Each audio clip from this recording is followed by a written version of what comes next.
कहानी की शुरुआत होती है एक सुनसान घने जंगल के इलाके से, जहां चारों तरफ एक अजीब सा सन्नाटा था। यहाँ पेड़ों के बीच एक पुराना खंडहर नुमा मंदिर था, जिसकी घंटियां खौफनाक आवाजें कर रही थी। इसी जगह पर पुलिस की एक टीम सर्च ऑपरेशन चला रही थी, क्योंकि कुछ दिन पहले एक कपल यहाँ से रहस्यमयी तरीके से गायब हो गया था। इस दौरान पुलिस के दो कुत्तों को तेज प्यास लगती है और वे पास ही बने एक पुराने तालाब का पानी पी लेते हैं। लेकिन पानी पीते ही उन दोनों के बीच एक अजीब सा खिंचाव शुरू हो जाता है। वहां खड़ा एक पुलिस वाला इस अजीब हरकत को नोटिस तो करता है, पर शुरुआत में नजरअंदाज कर देता है। लेकिन कुछ ही देर बाद उस पुलिस वाले को बेहद अजीब आवाजें सुनाई देने लगती हैं। वो जब पास जाकर देखता है तो उसके होश उड़ जाते हैं। सामने उन दोनों कुत्तों के शरीर अजीब तरीके से आपस में चिपक रहे थे, जैसे किसी भयानक जीव में बदल रहे हों। ये नजारा रोंगटे खड़े कर देने वाला था। रात के मंजर के बाद हमारी मुलाकात होती है टिम और उसकी गर्लफ्रेंड मिली से। ये दोनों रात को अपने दोस्तों के साथ एक पार्टी में आए हुए थे।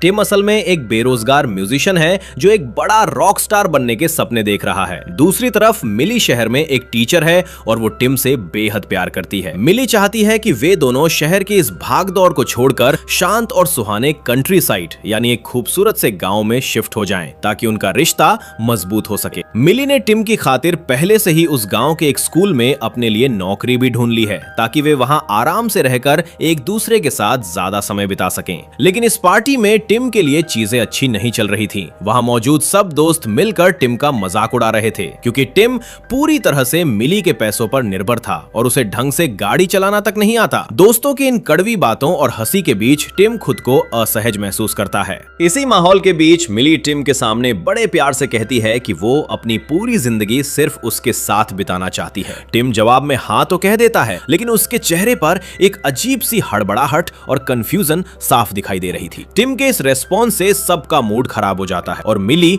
उससे नाराज हो जाती है।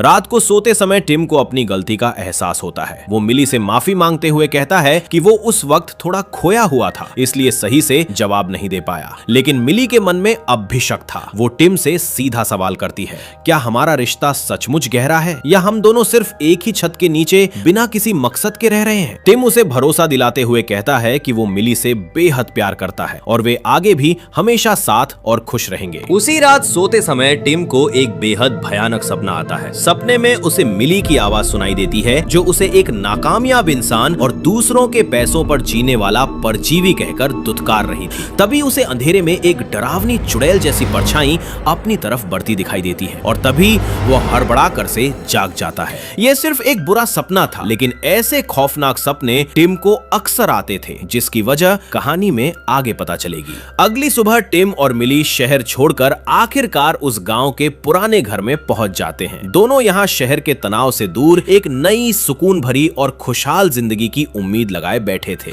घर काफी समय से बंद था, इसलिए दोनों मिलकर अंदर की साफ सफाई शुरू कर देते हैं। लेकिन सफाई के दौरान पूरे घर में एक अजीब सी बदबू फैली हुई थी। बदबू की वजह ढूंढते हुए टिम जब घर की छत पर जाता है तो वहां उसे कई चूहे मरे पड़े मिलते हैं। लेकिन सबसे अजीब बात यह थी कि उन सभी चूहों के शरीर अजीब तरीके से आपस में चिपके हुए थे, जैसे वे सब आपस में फ्यूज हो गए हों। टिम इसे मामूली इन्फेक्शन समझकर चूहों को बाहर फेंक देता है। इसके बाद मिली गांव के स्कूल पहुंचती है और वहां के प्रिंसिपल जेमी से मिलती है। जेमी एक बेहद फ्रेंडली और हंसमुख इंसान था। वो इस बात से बेहद खुश था कि शहर की इतनी पढ़ी लिखी लड़की इस गांव देहात के स्कूल में बच्चों को पढ़ाने आई है। बातचीत के दौरान जेमी पूछता है, तुम यहाँ किसके साथ रहने आई हो? मिली मुस्कुराकर कहती है, अपने पार्टनर टिम के साथ। जेमी उसे बताता है कि वह उनका पड़ोसी भी है और हंसते हुए कहता है, ये जगह शहर से काफी अलग है। शुरू में थोड़ा अजीब जरूर लगेगा, पर धीरे धीरे तुम लोग एडजस्ट हो जाओगे। अगर इस जगह के बारे में कभी कुछ भी जानना हो तो बेझिझक मुझसे पूछ लेना। अब रात को टिम अपने म्यूजिक पर फोकस कर रहा होता है, क्योंकि एक हफ्ते बाद उसकी एक बड़ी परफॉर्मेंस होने वाली थी। टिम को मेहनत करते देख मिली बेहद खुश होती है। इसके बाद दोनों डिसाइड करते हैं कि कल वे ट्रैकिंग पर चलेंगे, ताकि थोड़ा फ्रेश फील हो सके। अगली सुबह दोनों जंगल की तरफ निकल पड़ते हैं। ये जंगल देखने में बेहद खूबसूरत, शांत और ताजी हवा से भरा हुआ था, लेकिन इस ऊपरी खूबसूरती के पीछे का सच बेहद खौफनाक था। जंगल में आगे बढ़ते हुए उन्हें पेड़ों पर लटकी हुई वही पुरानी रहस्यमयी घंटियां मिलती हैं, जो पूरे रास्ते कई जगहों पर अजीब तरीके से बंधी हुई थी। वे आगे बढ़ ही रहे थे कि अचानक मौसम बदलता है और तेज बारिश शुरू हो जाती है। तूफान से बचने के लिए वे वापस घर की तरफ भागने लगते हैं, लेकिन तभी रास्ते में टिम का पैर फिसलता है और वो नीचे गुफा में गिरने लगता है। टिम को बचाने के चक्कर में मिली का संतुलन भी बिगड़ जाता है और वे दोनों फिसलकर सीधे अंदर जा गिरते हैं। किस्मत अच्छी थी कि उन्हें ज्यादा चोटें नहीं आई थी, पर जब वे उठकर आसपास देखते हैं तो हैरान रह जाते हैं। उस रहस्यमयी गुफा के ठीक ऊपर एक बहुत बड़ी प्राचीन घंटी लटकी हुई थी, ठीक वैसी ही जैसी उन्होंने जंगल के रास्ते में देखी थी। गुफा का माहौल काफी अजीब और डरावना था, लेकिन बाहर भयंकर तूफान और बारिश होने के कारण वे दोनों मजबूरन उसी गुफा में रुकने का फैसला करते हैं। गुफा के अंदर बैठे बैठे कुछ देर बाद जब दोनों को प्यास लगती है तो वे देखते हैं कि उनकी पानी की बोतल में पानी लगभग खत्म हो चुका था। टिम को गुफा के कोने में एक पानी का स्रोत दिखाई देता है। मिली उसे अनजान जगह का पानी पीने से साफ मना करती है, लेकिन टिम उसकी बात नहीं सुनता और पानी लेने आगे बढ़ जाता है। ये वही रहस्यमयी पानी था जिसे पीकर उन कुत्तों के जिस्म फ्यूज हो गए थे। पानी दिखने में बिल्कुल साफ और पारदर्शी था, इसलिए मिली भी मान जाती है और दोनों बातें करते हुए उस पानी को पी लेते हैं। आग के सामने बैठे बैठे टिम थोड़ा भावुक हो जाता है और मिली के सामने अपनी जिंदगी का वो सबसे गहरा राज खोलता है जो उसने आज तक किसी को नहीं बताया था। टिम बताता है कि जब वह छोटा था तो उसके पिता को हमेशा घर में एक अजीब सी बदबू आती थी, लेकिन टिम को कुछ महसूस नहीं होता था। कई दिनों बाद पिता को कमरे की लाइट के पास एक मरा हुआ चूहा मिला। तब टिम को समझ आया कि जिसे वह ताजा हवा समझ रहा था वो असल में चूहे की सड़न थी। इसी पुरानी आदत की वजह से उसने आज नए घर की छत पर उन चूहों को तुरंत ढूंढ निकाला था। बात यहीं खत्म नहीं होती। टिम अपनी आंखों में आंसू लिए आगे बताता है, मिली, जब मेरे पिता मरे तो मेरी माँ उस सदमे को बर्दाश्त नहीं कर पाई। वो कई दिनों तक मेरे पिता की सड़ती हुई लाश के साथ उसी बेड पर सोती रही। मुझे पूरे घर में भयानक बदबू आती थी, लेकिन माँ को कोई फर्क नहीं पड़ता था, ठीक वैसे ही जैसे मुझे बचपन में उस चूहे की बदबू का पता नहीं चला था। इसके बाद माँ भी गहरे सदमे में मर गई। टिम कहता है कि इसी खौफनाक अतीत की वजह से वो अंदर से पूरी तरह टूट चुका था और उसे वो चुड़ैल वाले डरावने सपने आते थे। खैर, रात गहरी होती है और दोनों वहीं सो जाते हैं। तभी आधी रात को टिम की आंख खुलती है और सस्पेंस की सारी हदें पार हो जाती हैं। टिम देखता है कि वो पूरी गुफा अजीब तरीके से हिल रही थी, जैसे कोई जिंदा इंसान सांस ले रहा हो। गुफा की दीवारें अंदर बाहर हो रही थी और मिली की हालत भी खराब थी। पर तभी अचानक सुबह उसकी आंख खुलती है और उसे राहत मिलती है कि ये भी उसका एक भयानक सपना ही था। जब वे दोनों घर जाने के लिए उठने लगे तब एक बेहद अजीब घटना होती है। दोनों देखते हैं कि उनके पैर आपस में चिपक चुके थे। उनकी चमड़ी एक दूसरे से जुड़ रही थी। उन्हें लगता है कि शायद गुफा की किसी अजीब फंगस या एलर्जी के कारण ऐसा हुआ है। दर्द के साथ दोनों जबरदस्ती खींचकर अपनी चमड़ी को एक दूसरे से अलग करते हैं। इसके बाद वे गुफा से ऊपर चढ़कर बाहर की सुरक्षित दुनिया में निकल आते हैं, लेकिन ये दोनों अब भी इस बात से पूरी तरह बेखबर थे कि उस रहस्यमयी पानी पीने के बाद वे किस मुसीबत में फंस चुके हैं। घर पहुंचते ही मिली थकान से चूर होकर बैठ जाती है और टिम से अपने कंधे मालिश करने को कहती है। टिम जैसे ही मिली के कंधे दबाने लगता है तभी अचानक सस्पेंस और गहरा जाता है। टिम का अपने ही हाथों से कंट्रोल पूरी तरह खो जाता है। उसकी आंखों के सामने जैसे अंधेरा छा गया हो और वो बिना चाहे अपनी पूरी ताकत से मिली की उसको दबोच देता है। तभी मिली छटपटाते हुए झटके से टिम का हाथ हटाती है और उस पर बुरी तरह गुस्सा करने लगती है। टिम, तुम पागल हो गए हो क्या? तुम बीमार हो, तुम्हें आराम की जरूरत है। जबकि टिम खुद अंदर से हिल चुका था, उसे समझ ही नहीं आ रहा था कि आखिर उसके शरीर ने उसकी मर्जी के खिलाफ ऐसा कैसे कर दिया। इसके बाद मिली स्कूल के लिए निकल जाती है और टिम खुद को शांत करने के लिए नहाने चला जाता है, लेकिन बाथरूम में कदम रखते ही रोंगटे खड़े कर देने वाला चीज होती है। अचानक टिम का शरीर पूरी तरह उसके कंट्रोल से बाहर हो जाता है और वो इधर उधर तड़प कर गिरने लगता है, जैसे कोई अदृश्य ताकत उसकी हड्डियों और मांस को खींच रही हो।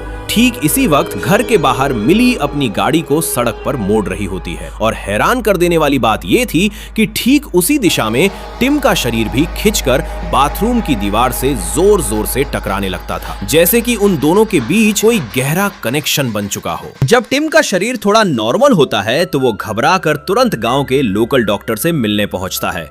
टिम की पूरी बात सुनकर डॉक्टर कहता है, तुम्हें पहले भी स्ट्रेस की वजह से पैनिक अटैक्स आ चुके हैं, तो शायद ये भी कोई गंभीर गंभीर एंजाइटी अटैक ही होगा। हालांकि टिम जानता था कि इस बार की बात कुछ अलग और बहुत डरावनी थी। खैर, डॉक्टर उसे मसल्स रिलैक्स करने की कुछ दवाइयां दे देता है। बातों बातों में डॉक्टर एक और बात छेड़ता है, टिम, तुम और तुम्हारी पार्टनर बहुत किस्मत वाले हो जो सही सलामत हो। तुम्हें पता है, कुछ दिन पहले यहाँ से एक कपल रातों रात अचानक गायब हो गया। यकीनन इस छोटे से इलाके के इतिहास की ये सबसे बड़ी और रहस्यमयी घटनाओं में से एक है। घर लौटकर टिम के दिमाग में वही गायब हुआ कपल घूमने लगता है। वो तुरंत कंप्यूटर खोलकर उन्हें गूगल करता है। सर्च करते करते उसे पता चला कि मरने वाले उस कपल के सोशल मीडिया अकाउंट्स पर कई दिनों बाद भी पोस्ट पड़ी थी। तभी मिली कमरे में आती है और टिम की हालत देखकर फिक्रमंद होते हुए कहती है, टिम, अगर तुम्हारी तबीयत ठीक नहीं है तो तुम कल शहर जाकर अपनी म्यूजिक परफॉर्मेंस का काम कैंसिल कर सकते हो। लेकिन टिम मना कर देता है कि सब ठीक है। टिम मिली को भी उस गायब हुए कपल के सोशल मीडिया अकाउंट पर पड़े फोटोज दिखाता है। ये देखकर दोनों के मन में एक अजीब सा खौफ बैठ जाता है। वे दोनों आपस में एक वादा करते हैं कि अगर आगे चलकर उन दोनों में से किसी एक की भी मौत हो जाए तो जिंदा रहने वाला पार्टनर तुरंत दूसरे के सारे सोशल मीडिया अकाउंट्स के फोटोज डिलीट कर देगा ताकि उनकी मौत का कोई तमाशा ना बना सके। आज उनके घर प्रिंसिपल जेमी आता है, जो पड़ोसी होने के नाते बस यूं ही हालचाल जानने चला आया था।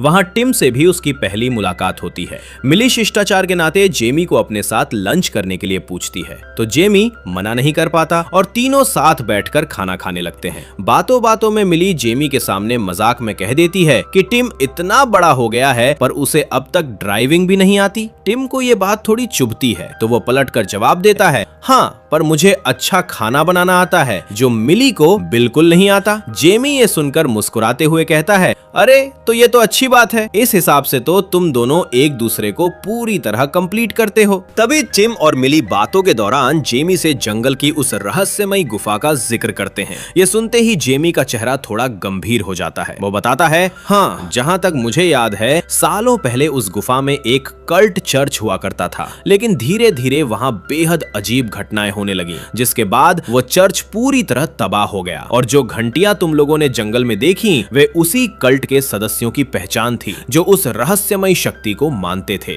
इस अजीब जानकारी के बाद जेमी वहां से विदा लेता है। जेमी के जाते ही कमरे का माहौल एकदम भारी हो जाता है। टिम मिली की तरफ अचानक अजीब तरीके से खिंचने लगता है, जैसे कोई अदृश्य शक्ति उसे मिली की तरफ खींच रही हो। किस करते ही उन दोनों के होठ अजीब तरीके से आपस में चिपक जाते हैं। मिली को लगता है कि टिम ने गुस्से में उसे दांत से काट लिया है। वो चिल्लाती है, टिम, तुम आखिर चाहते क्या हो? मुझे तुम्हारी ये हरकतें बिल्कुल समझ नहीं आ रही हैं। जबकि टिम भयंकर शौक में कहता है कि उसे खुद समझ नहीं आ रहा कि ये सब क्या हो रहा है। उसका शरीर उसके वश में नहीं था। लेकिन मिली उसकी बात पर जरा भी यकीन नहीं करती और गुस्से में कहती है, टिम, अपने ये अजीब बहाने बनाना बंद करो। कभी तुम बेइंतहा प्यार दिखाते हो और कभी इस तरह की हिंसक हरकतें करते हो। अगर तुम्हारा दिल मुझसे भर गया है और तुम मेरे साथ नहीं रहना चाहते तो साफ साफ बता दो। अब रात को दोनों के बीच तनाव और गुस्सा इतना बढ़ चुका था कि वे बिना एक दूसरे से बात किए सो जाते हैं। लेकिन आधी रात के घने अंधेरे में मिली को अचानक डरावना एहसास होता है। उसे महसूस होता है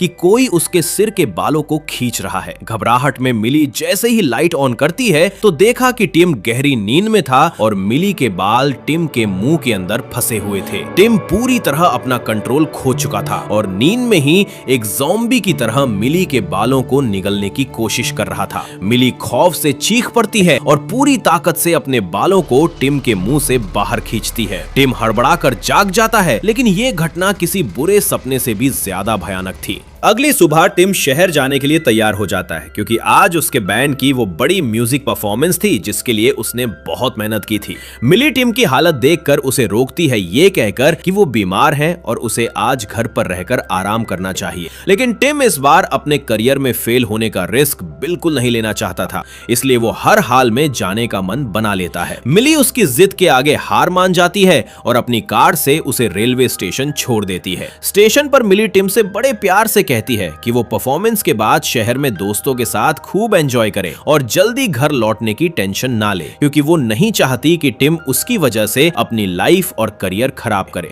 इसके बाद मिली कार लेकर वापस अपने स्कूल के लिए निकल जाती है। तभी स्टेशन पर खड़े टिम को अचानक फिर से अपने शरीर में वही भयानक खिंचाव महसूस होने लगता है। वो घबराकर तुरंत डॉक्टर की दी हुई मसल्स रिलैक्स की दवाई निगल लेता है, लेकिन इस बार उस दवाई का भी कोई असर नहीं होता। जैसे जैसे ट्रेन के आने का समय करीब आता है, टिम का अपनी बॉडी पर से कंट्रोल बिल्कुल खत्म हो जाता है। वो चाहकर भी अपने कदमों को ट्रेन की तरफ नहीं बढ़ा पाता। वो इस कदर बेकाबू और लाचार हो जाता है कि अपनी लाइफ की सबसे बड़ी ट्रेन मिस कर देता है और एक कठपुतली की तरह वापस मिली के पीछे उसी के रास्ते पर बढ़ने लगता है। जबकि इधर स्कूल में मिली अपनी क्लास खत्म करने के बाद उसकी नजर एक छोटी बच्ची की बनाई हुई ड्राइंग पर पड़ती है। झटका तो तब लगता है जब मिली देखती है कि उस ड्राइंग में दो कुत्तों के शरीर अजीब तरीके से आपस में पिघलकर जुड़ रहे थे, यानी वे आपस में फ्यूज हो रहे थे। ये ठीक वैसा ही नजारा था जैसा कहानी की शुरुआत में हुआ था। मिली इस खौफनाक संकेत को देखकर गहरी सोच में डूब जाती है। वो इस बात से बिल्कुल बेखबर थी कि टिम शहर जाने के बजाय एक नई और बहुत बड़ी मुसीबत बनकर इसी स्कूल में पहुंच चुका है। मिली इस अजीब बेचैनी के बीच स्टाफ रूम में अपनी एक कलीग दोस्त से टिम के बारे में ही बात कर रही होती है। वो कहती है, टिम पिछले कुछ दिनों से बहुत अजीब हरकतें कर रहा है, सब कुछ बहुत उलझा हुआ सा लग रहा है। मैं बस यही चाहती हूँ कि हमारे बीच सब पहले जैसा ठीक हो जाए। अभी वे बात कर ही रही थी कि मिली की नजर खिड़की से बाहर मैदान पर पड़ती है, जहां टिम पागलों की तरह खड़ा था। स्कूल के नियमों के मुताबिक यहाँ किसी भी बाहरी इंसान का अंदर आना सख्त मना था, इसलिए मिली तुरंत भागती हुई बाहर जाती है और टिम को पकड़कर सीधे पास के एक खाली बाथरूम में ले जाती है। वो हैरानी से पूछती है, टिम तुम यहाँ क्या कर रहे हो? तुमने अपनी इतनी इंपॉर्टेंट ट्रेन मिस क्यों कर दी? लेकिन टिम अपनी सुध बुध खो चुका था। वो मिली की एक नहीं सुनता और एक अजीब से पागलपन और जुनून में मिली के बेहद करीब आ जाता है। रहस्यमयी खिंचाव के आगे मिली भी खुद को रोक नहीं पाती और दोनों पूरी तरह खो जाते हैं। लेकिन जैसे ही कुछ देर बाद दोनों होश में आते हैं तो उनके पैरों तले जमीन खिसक जाती है। उन्हें एहसास होता है कि उनके जिस्म आपस में चिपक चुके हैं और वे चाहकर भी एक दूसरे से अलग नहीं हो पा रहे थे। मुसीबत तब और बढ़ जाती है जब बाथरूम के बाहर से किसी स्टूडेंट के होने की आवाज सुनाई देती है। अंदर से आ रही अजीब आवाजों और शोर को सुनकर वो स्टूडेंट तुरंत प्रिंसिपल जेमी को बुला लाता है। अंदर टिम और मिली खौफ में अपनी पूरी ताकत लगाकर असहनीय दर्द के साथ किसी तरह एक दूसरे को खींचकर अलग होते हैं। मिली तुरंत खुद को संभालकर हुए बाथरूम से बाहर आती है।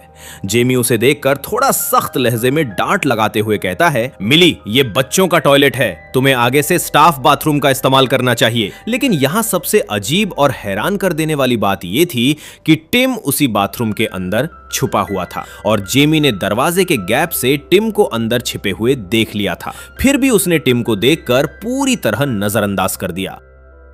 इस शर्मनाक घटना के बाद मिली का गुस्सा टिम पर पूरी तरह से फूट पड़ता है। वो चीखते हुए कहती है, टिम तुमने ये क्या कर दिया? तुम्हारी इस पागलों जैसी हरकत की वजह से आज मेरी नौकरी जा सकती थी, बदनामी होती सो अलग, और हम दोनों जेल भी पहुंच सकते थे। मैंने तुम्हारे करियर और सुकून के लिए शहर के अपने सारे सपने छोड़ दिए और यहाँ इस गांव के एकांत में चली आई ताकि हम साथ रह सकें। लेकिन तुम क्या कर रहे हो? जब टिम सफाई देते हुए कहता है कि वो भी तो उसी के लिए यहाँ आया है, तो मिली और भड़क जाती है। अच्छा, अगर तुम मेरे लिए गंभीर थे तो आज अपने जीवन के सबसे बड़े म्यूजिक शो को छोड़कर यहाँ क्यों भाग आए? टिम उसे बेहद तनाव में देखकर बेबसी से बताता है, मिली मेरा यकीन करो, मेरा दिल, दिमाग और मेरा शरीर मेरे खुद के कंट्रोल में नहीं था। कोई ताकत मुझे तुम्हारी तरफ जबरदस्ती खींच रही थी। लेकिन मिली इस अजीब मानसिक स्थिति को समझने के मूड में बिल्कुल भी नहीं थी। वो तुरंत टिम को अकेले छोड़कर स्कूल के प्रिंसिपल जेमी के घर पहुंचती है ताकि बाथरूम वाली उस बड़ी गलती के लिए उससे माफी मांग सके।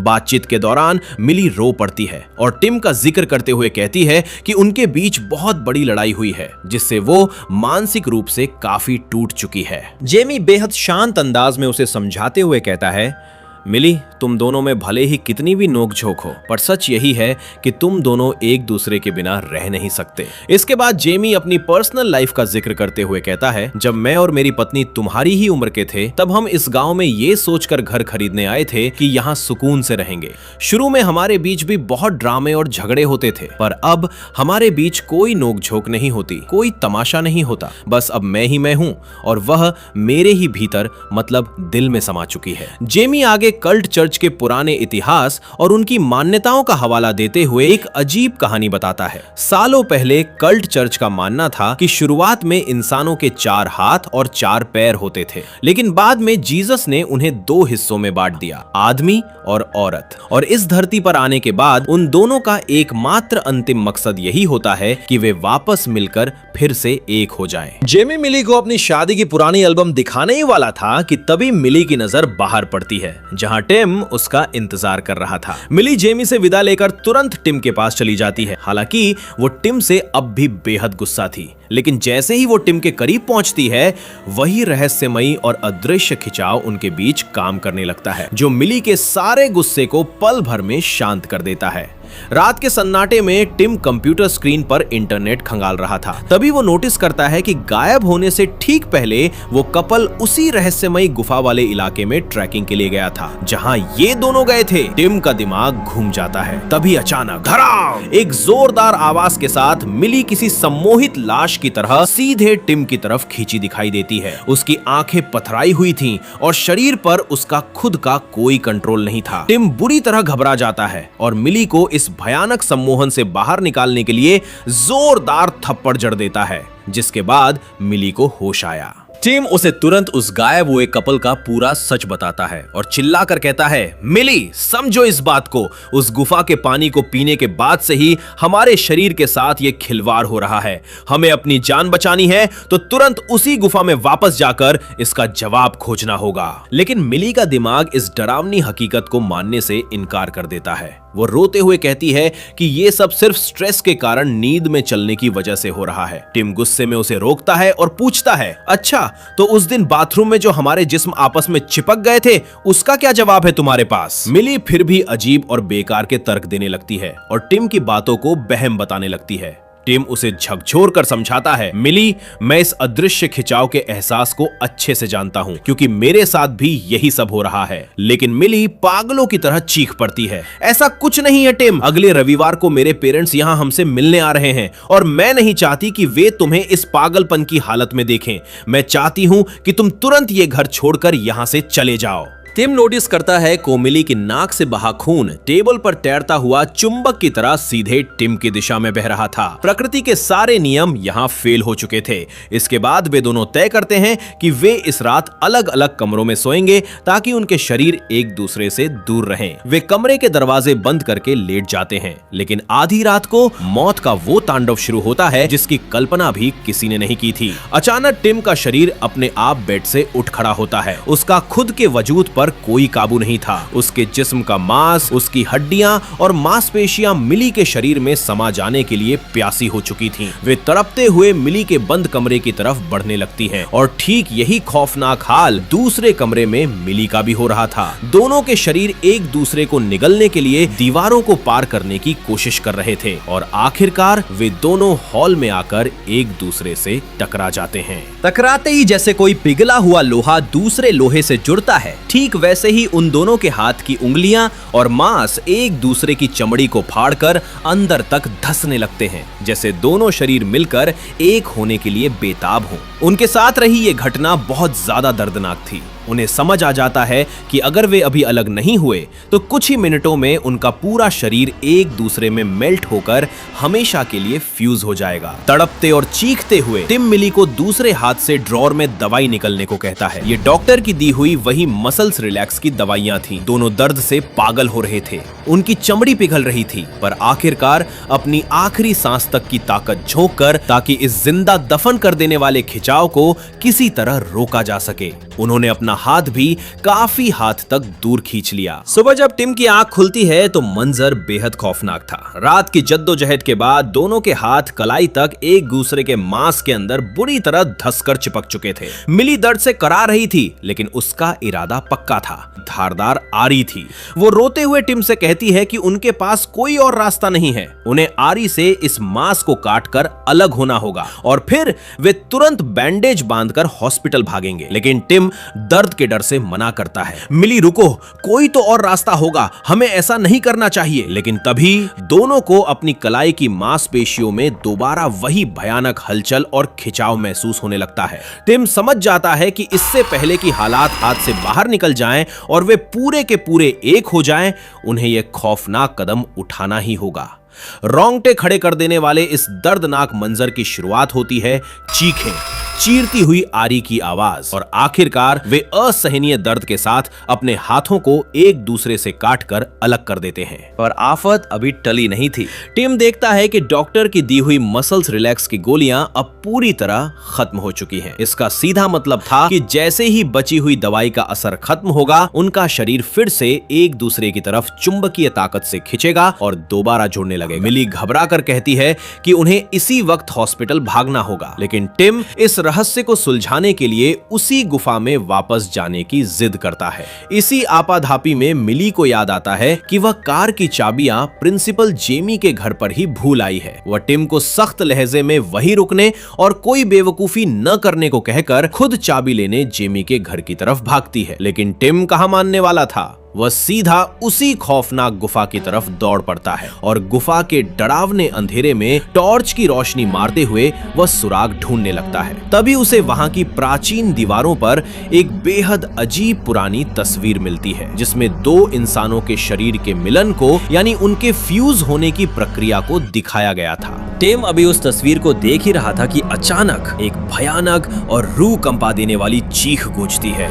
गुफा में एक भारी, विकृत और मांस का लोथरा जैसा जीव सीधा टिम के ऊपर आकर गिरता है। टिम खौफ से चिल्ला उठता है। टॉर्च की रोशनी जैसे ही उस जीव पर पड़ती है, टिम के पैरों तले जमीन खिसक जाती है। ये कोई जानवर नहीं था, बल्कि ये वही गायब हुआ कपल था जो महीनों पहले जंगल से खो गया था। अब वे एक दूसरे के अंदर बुरी तरह गलकर पिघलकर फ्यूज हो चुके थे। 2 सिर, 4 हाथ पैर और एक ही विकृत शरीर। वे महीनों से मौत से भी बदतर और एक जिंदा लाश जैसी भयानक जिंदगी जी रहे थे। वे टिम से मदद की मांग करते हैं, लेकिन इस खौफनाक मंजर को देखकर टिम की रूह कांप जाती है और अपनी जान बचाकर पागलों की तरह गुफा से बाहर निकल आता है। उधर मिली चाबी लेने के लिए जेमी के सुनसान घर के अंदर दाखिल होती है। घर के दरवाजे पर वही रहस्यमयी पुरानी घंटी लटकी हुई थी जो उन कल्ट के सदस्यों की होती है। जेमी घर पर नहीं था, लेकिन अंदर के कमरे में एक पुराना टीवी चालू था जिसमें कल्ट चर्च की एक पुरानी शादी की वीडियो कैसेट चल रही थी। मिली जैसे ही उस स्क्रीन को देखती है तो उसके होश उड़ जाते हैं। उस वीडियो में दिखाया जा रहा था कि कैसे कल्ट चर्च के लोग अपनी मर्जी से मंत्रों के बीच एक दूसरे के शरीर को पिघलाकर आपस में फ्यूज कर रहे थे। वीडियो के अंत में जेमी की शादी की तस्वीरें आती हैं और मिली का दिमाग सुन्न हो जाता है। उसे समझ आ जाता है कि जिसे वो प्रिंसिपल जेमी समझ रही थी वो कोई अकेला आदमी नहीं है, बल्कि जेमी और उसकी पत्नी का एक खौफनाक मिक्स वर्जन है जो एक ही शरीर के अंदर जी रहे हैं। तभी अचानक जेमी कमरे के अंदर दाखिल होता है। मिली खौफ से पीछे हटती है, लेकिन जेमी के चेहरे पर एक शांत और डरावनी मुस्कान थी। वो मिली को समझाते हुए कहता है, मिली, 2 लोगों का मन से एक होना तभी मुमकिन है जब वे तन से भी एक हो जाएं, और इसके लिए आपस में फ्यूजन होना बेहद जरूरी है। जब 2 जिस्म एक होते हैं तो उनका तन, मन, यादें, उम्मीदें, हुनर, ताकत और दिमाग सब कुछ मिलकर एक हो जाता है। कोई अकेला नहीं बचता। ये कहते ही वो तुरंत मिली के हाथ को दबोच लेता है और बेरहमी से उसकी कलाई को चीर देता है। मिली किसी तरह जेमी के चंगुल से छूटकर बाहर की तरफ भागती है। उधर से टिम भी गुफा से भागता हुआ आ रहा था और दोनों रास्ते में एक दूसरे के सामने आ जाते हैं। दोनों अब इस कल्ट का खौफनाक सच जान चुके थे। वे जानते थे कि अगर वे एक निश्चित दूरी के अंदर रहें तो ये अदृश्य चुंबकीय ताकत उन्हें दोबारा खींच लेगी। इसलिए वे चाहकर भी पास नहीं आ सकते थे और उन्हें एक दूसरे से दूर भागना होगा। लेकिन मिली के गहरे जख्म के कारण दायरा 10 गुना तेज हो चुका था, जिसकी वजह से वे बेकाबू होकर दोबारा एक दूसरे की तरफ खिंचने लगते लगते हैं। अब बचने का कोई रास्ता नहीं बचा था। मौत को सामने देख टिम समझ जाते हैं कि अब बचने का बस एक ही रास्ता है। वो रोते हुए मिली से अपने दिल की बात कहता है। मिली, मैं एक बेकार और नाकामयाब इंसान हूँ। तुम मुझसे इतना प्यार करती रही, लेकिन मैं हमेशा दूसरी फालतू चीजों में खोया रहा और स्टार बनने के झूठे सपने देखता रहा, जबकि मेरी जिंदगी की असली स्टार तो सिर्फ तुम थी। टिम फैसला कर लेता है कि वो खुद को मारकर मिली की जान बचाएगा, क्योंकि दोनों में से किसी एक की मौत ही इस फ्यूजन के कनेक्शन को हमेशा के लिए तोड़ सकती है। लेकिन तभी मिली होश खोकर जमीन पर गिर जाती है, क्योंकि उसे हाथ से बहुत ज्यादा खून बह चुका था। वो अब मरने की कगार पर थी और उसका बचना नामुमकिन लग रहा था। मिली को मरता देख टिम अपने सारे सपने और अपनी जान की परवाह छोड़ देता है। कुछ देर बाद वो मिली को घर के अंदर लेकर आता है। अब मिली बिल्कुल ठीक हो चुकी थी, क्योंकि तुमने अपने कटे हुए हाथ को मिली के बहते हुए जख्म पर जोर से चिपका दिया था, जिससे फ्यूजन के कारण खून रुक गया। टिम ने खुद को दांव पर लगाकर मिली की जान तो बचा ली थी, लेकिन अब उनका जिस्म एक बार फिर से हमेशा के लिए फ्यूज होना शुरू हो चुका था। टिम को अब एक बहुत बड़ा सच समझ आ चुका था। गुफा में जो खौफनाक जीव उन्होंने देखा था, वो असल में दो लोगों के नामंजूरी और नफरत के मिलन का नतीजा था, क्योंकि उनका फ्यूजन बीच में ही डर के मारे रुक गया था। लेकिन टिम और मिली अब एक दूसरे को पूरी तरह कबूल कर चुके थे। वे दोनों अपनी पूरी मंजूरी से बिना किसी डर के एक दूसरे के प्यार में मुस्कुराते और नाचते हुए फ्यूज होने लगते हैं। ये नजारा बेहद जादुई और रोंगटे खड़े कर देने वाला था। धीरे धीरे उन दोनों के पूरे शरीर एक दूसरे के वजूद में विलीन होने लगते हैं। उनके हाथ, पैर, धड़ और यहाँ तक कि उनकी आंखें भी आपस में मिलकर एक हो जाती हैं। उनकी नसें, धड़कनें और यादें आपस में मिलकर दो अलग इंसान से अब पूरी तरह से एक ही परम अस्तित्व में तब्दील होने वाले थे। कुछ दिनों बाद कहानी एक नया मोड़ लेती है। मिली के माता पिता उससे मिलने उसी गाँव वाले घर पहुँचते हैं। घर के बाहर अब वही रहस्यमयी पुरानी घंटी टंगी हुई थी, यानी वे भी अब इस कल्ट का हिस्सा बन चुके थे। जैसे ही घर का दरवाजा खुलता है, अंदर से एक अलग और अनोखा इंसान दिखाई देता है। वो टिम और मिली का परफेक्ट मिक्स वर्जन था, जिसे खाना बनाना और गाड़ी चलाना सब कुछ आता था। और इसी के साथ ये हॉरर फिल्म यही खत्म होती है। जाने से पहले सब्सक्राइब कर देना, क्योंकि हम अलग अलग तरह की शानदार फिल्में जबरदस्त अंदाज में एक्सप्लेन करते हैं। और एक लाइक भी कर देना, क्योंकि ये हमें और ज्यादा मोटिवेट करते हैं। देखने के लिए आपका बहुत बहुत धन्यवाद।